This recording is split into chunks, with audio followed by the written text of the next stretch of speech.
What this? Is happening again?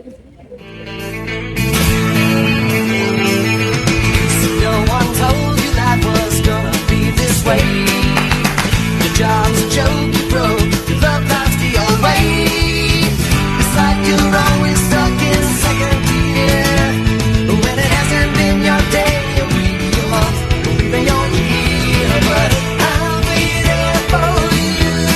When the rain starts to pour, I'll be there for you. Like I've been there before. I'll be there for you. Pernah nggak sih kalian ngerasa uang yang baru masuk ke rekening tadi pagi tiba-tiba sore hilang entah kemana?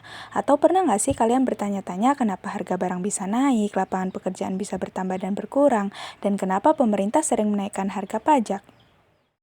Nah, bersama narasumber kita yang penuh cerita dan menarik, kita akan membahas bahwa ekonomi nggak cuma ngomongin angka dan grafik, tetapi juga tentang keputusan yang kita ambil setiap harinya. Jadi, siapkan kopi kalian, pasang headset, dan dengarkan podcast dari kami, saya Isti. Di sini kita akan membahas tentang pengeluaran agregat hingga kebijakan fiskal, di mana uang yang kita belanjakan dapat mempengaruhi sebuah perekonomian di sebuah negara. Nah, menurut kalian kenapa sih uang selalu cepat habis? Karena tanggal muda saya merasa anak konglomerat. Oh, kalau gue di tanggal tua itu kayak ngerasa anak yatim-yatim finansial. Nah, sebenarnya itu ada teori konsumsi dari Keynes. Benar, karena menurut Keynes juga, di mana pendapatan seseorang itu makin besar, maka pengeluaran juga akan makin besar. Contoh gampangnya gini. Misalnya nih, Hermawan punya uang 20.000, pasti dia bakal belinya es teh kan? Coba kalau misalnya dia pegang uang 200.000. Langsung beli kopi, roti bakar dan ayam geprek. Jangan bongkar semua kebiasaan saya dong. Kan kita udah ngomongin masalah uang nih. Sekarang MPC, menurut kalian MPC itu apa sih? Aku tahu, NPC itu singkatan dari mau pesen kopi, ya kan? Kan. NPC itu sebenarnya bagian dari tambahan pendapatan yang digunakan untuk konsumsi. Misalnya nih ya, kalau kalian dapat 1 juta, nah sisanya itu kan 200.000, berarti 800.000 itu dipakai belanja. Nah MPC itu, yaitu 800.000 itu, jadi MPC kamu itu 80%. Berarti 1 juta habis dalam 2 jam. Berarti MPC kamu mendekati 100%. Atau mendekati masalah. Ya juga. Teman-teman, tadi kan kita udah ngomongin masalah uang, terus MPC gitu ya. Nah, sekarang output agregat menurut kalian tuh apa sih? Aku coba ya, output agregat itu seluruh barang dan jasa yang diproduksi negara dalam suatu periode tertentu. Oh, kalau simpelnya gini nih, jadi kalau di kampung tuh ada petani hasilin 50 juta, terus pengrajin mebel tuh 30 juta, terus pedagang saya 20 juta. Jadi si total outputnya itu 100 juta gitu ya? Iya, nah betul sekali. Karena hasil produksi itu menjadi pendapatan masyarakat, maka pendapatan agregatnya juga tuh menjadi 100 juta. Nah, jadi output agregat dan pendapatan agregat itu seperti saya dan tagihan kos yang ketemu setiap bulannya.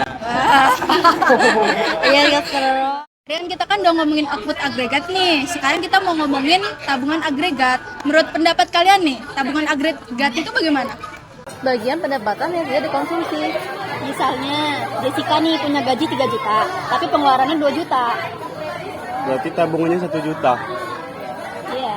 Kalau di akhir bulan uang gua tinggal 5.000, apakah itu termasuk tabungan darurat? Itu bukan tabungan, itu nasib. Nah, sekarang kita akan ngomongin tentang investasi nih. Menurut kalian, investasi yang direncanakan dan aktual itu seperti apa sih? Contohnya, toko baju memperkirakan akan menjual 100 baju itu saat lebaran. Jadi berarti menambah stok suatu baju. Ya, benar. Tapi ternyata yang laku cuma 50 baju. Oh, sebenarnya gini. Jadi 50 baju itu investasi aktual yang tidak direncanakan. Berarti sama kayak gue beli 10 buku.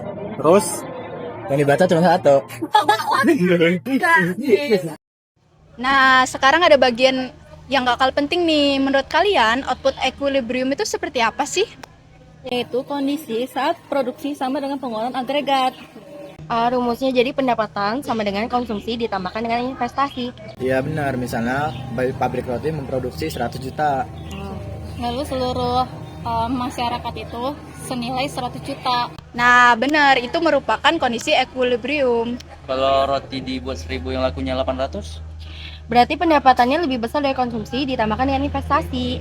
Kesian rotinya nganggur. Kalau yang diproduksinya 800, Tapi yang mau beli itu ada 900. Gimana tuh? Ya, itu berarti konsumsi ditambah investasi lebih besar dari pendapatan dan perusahaan harus menambah produksi roti tersebut gitu. Nah, sekarang masuk ke bagian yang nggak kalah penting nih, yaitu multiplier. Menurut kalian semua, multiplier itu bagaimana sih? Oh, itu yang bikin tugas ekonomi jadi panjang ya? Kan? Jadi sebenarnya multiplier itu efek berantai yang bikin pengeluaran itu jadi panjang. Misalnya Alea beli kue 50.000. Nah, penjual kue dapat uang 50.000 lalu memberi telur. Oh, seperti petelur membeli pakan. Nah, penjual pakan membayar pegawai. Nah, pegawai beli makan siang. Dan akhirnya uang 50.000 itu jalan-jalan lebih jauh dari dugaan saya. Oke, jadi timbal balik ya masuknya. Benar-benar. Betul. Nah, coba sekarang kalian bayangkan jika pemerintah masuk ke dalam perekonomian negara, menurut respon kalian semua itu bagaimana? Kalau aku pribadi itu pemerintah itu punya dua senjata. Oke. Duanya itu yang pertama itu kebijakan fiskal, yang keduanya itu kebijakan moneter. Nah, kebijakan fiskal itu pajak dan pengeluaran pemerintah. Nah, misalnya pemerintah membangun jalan, sekolah, jembatan, atau memberi bantu sosial. Berarti uang pajak kita jadi jalan ya? Iya, walaupun kadang berubah jadi jalan yang sedang diperbaiki terus. Kayak kita sekarang berarti ya. Nah, kebijakan fiskal itu kan ada dua jenis. Menurut kalian, kebijakan fiskalnya itu apa aja sih yang dua jenis tadi yang sudah saya sebutkan sebelumnya? Ada ekspansif dan juga kontraktif. Kalau simpelnya ekspansif itu dilakukan saat ekonomi sedang lesu. Pajak diturunkan dan belanja pemerintah dinaikkan. Jadi tujuannya itu supaya masyarakat lebih banyak melakukan belanja. Sedangkan kontraktif sendiri itu kan dilakukan saat inflasi tinggi ya? Iya. Pajak dinaikkan dan pengeluaran pemerintah itu dikurangi. Jadi kalau ekonomi terlalu panas, pemerintah juga menyuruh kita agak kalem. Oh, jadi agak turun gitu ya. Sekarang kita masuk ke defisit anggaran. Menurut kalian, yang terlintas di benak kalian, defisit anggaran itu yang seperti apa sih? Kalau aku definisi simpelnya ketika pengeluaran pemerintah lebih besar daripada pajak yang diterima. Oke. Artinya pengeluaran pemerintah lebih besar dari pajak. Nah, kalau pengeluaran pemerintah lebih besar dari pendapatan pajak, berarti itu surplus. Sama seperti saya, kalau pengeluaran lebih besar dari uang saku, itu berarti defisit. Kalau uang sakunya lebih besar, Itu mah mimpi yang sangat indah gak sih? Ya kan? Iya, mimpi sangat indah. nah untuk defisit struktural terjadi karena kebijakan pemerintah. Nah, yang membuat pengeluaran terus lebih besar dari penerimanya. Kalau sedangkan defisit siklus itu karena ekonomi yang sedang menurun. Jadi sehingga penerimaan pajaknya juga ikut melemah. Oke. Jadi yang satu karena kebijakan, yang satu karena kondisi ekonomi. Betul sih. Wah, ternyata ekonomi tidak sesusah itu ya. Dan ekonomi juga nggak melulu ngomongin soal grafik. Nah, jadi di podcast kali ini kita banyak ngomongin soal pengeluaran agregat hingga kebijakan fiskal. Dan saya juga belajar bahwa membeli kopi aja itu bisa jadi contoh untuk multiplier. Asal yang bayar bukan saya.